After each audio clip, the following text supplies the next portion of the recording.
Hello, thank you for stopping by. I've recently started a new group of components in my jewelry line, in my findings line.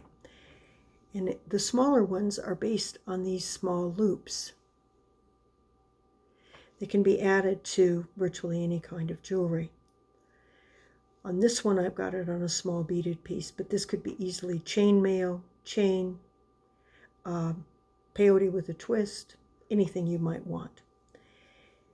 With the hooks, it's easy to add a component, which this could be a station or a pendant, could be a clasp. By making it into a clasp, you'd close down one side and leave the other one open, and you'd have a very easy to use clasp. Quite a few of my customers, when I've made custom jewelry, have asked me, I really like that necklace or bracelet or whatever it is. Could you possibly change out the clasp? I'd like something different. With these, it's a very easy thing to do. This is another one of the elements. Once again, removable. Could be used as an earring or a pendant, I think, very easily.